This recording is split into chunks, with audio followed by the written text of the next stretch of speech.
I feel like I need to call every CMO and tell them that the minimum marketing spend isn't even remotely close to what's going to get them to growth. It might get them to tread water, but we're looking at probably a 4 to 5x minimum marketing spend that we should be telling them if we want them to continue growing.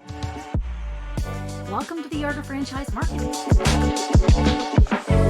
I think, and I honestly came to this like official realization yesterday on like my 80 millionth call of the day, was like, oh my God, it's so simple. And as soon as I say it, everyone's going to be like, well, duh. But nobody will say it. And if you know anything, I'm not scared to say anything. And there's no gatekeeping here because, again, my kids are probably going to be in franchising one day. My whole goal is to just make it better, even if it's 1% every day. So there's a lot of talk about last 2 years, it was bad. Marketing was super hard last year for everyone. What's 2025 going to be? What do I do? The easiest way I can put into it is when COVID hit, 50% of it was everyone freaking out that they couldn't talk to anyone else, right? Stay by yourself, stay behind a screen. And then the second half of COVID, they loved it. I don't have to talk to anyone. And the market responded. And so you could spend $2,000 to $5,000 in marketing, put it all into digital, and it was returning like, you wouldn't believe. Well, now we're about 2 years outside of COVID, and we have bounced so far the other direction that people only want to transact once they interact. And I was actually working on a campaign with Mary Thompson at BNI. I was like, this is it, like interact to transact. That has to be 2025.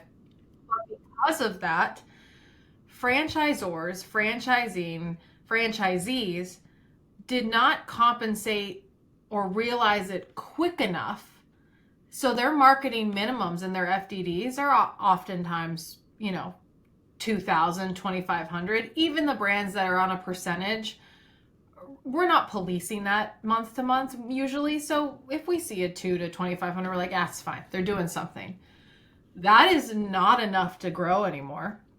Because like I said, we just went from, 1940s gas prices to like 2025 gas prices in the matter of 24 months. So when I'm doing these numbers on this like marketing revenue calculator, I've presented it on one of your webinars. A lot of brands use it now. My husband made it, and it's a real eye opener because basically and I just got off a Rolling Suds brand webinar for the spring. I said, look guys, if you're planning on only spending $2,000 or $3,000 in marketing, one, if it's any less than that, don't even bother with digital. Take some direct mail, go do some, a lot of local stuff, because you're not going to be able to compete with that small of a budget with everyone else who understands that you have to pay to play. And the franchisor doesn't control those costs. And there's a lot of misconceptions there. Second, it's like, if it's, 2,500 to $4,000, you don't need a million irons in the fire. Put it in the high intent places, put it in Google, put it in whatever that may be. And if it's above that, now we can start talking about strategies that have 5 or 6 different kinds of outlets and how does the cogs in the wheel work. But what I've realized is franchisees are not prepared to spend more than $3,000 a month on average as like owner operator, like per territory. So if I'm telling people, hey, based on this calculator, your closing ratios, your average ticket size, your lifetime value of a client, and your goal revenue, whether it's weekly, monthly, quarterly, say $20,000. Well, best case scenario, they're spending probably $5 or $6,000. And the only way that cost goes down is if their cost per lead is aggressively low and people are trying to cheat the system and get really low cost leads, not realizing that they're getting low quality. So for example, I can put $2,000 in Facebook and get 180 leads. I can put $2,000 in Google and get 5. But those 5 are going to close. And of those 185, 3 or 4 are closed, or maybe 5 or 6. And they see a lower cost per lead and they're like, it's working. But they don't take into account the other percentages and then the average job size.